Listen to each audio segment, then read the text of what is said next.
এখন আপনি ইমান বলতেছেন আমি মুসলমান, ইমানদার নামাজ পড়েন না, তাহলে আল্লাহ আপনাকে কি কি আল্লাহ আল্লাহ কি দিবে বলেন তো? আপনি বলেন, আপনার বিচারটা আপনি করেন।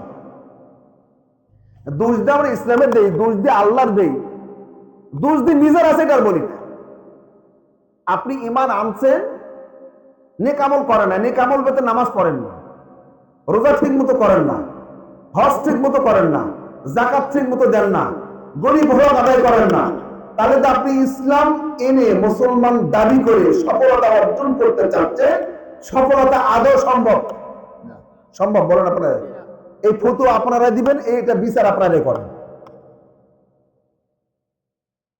আল্লাহ যদি মানুষের প্রতি জুলুম করে, পৃথিবীতে এমন কোন সৃষ্টি নাই যে আল্লাহর জুলুমে দাঁড়িয়ে থাকতে পারে।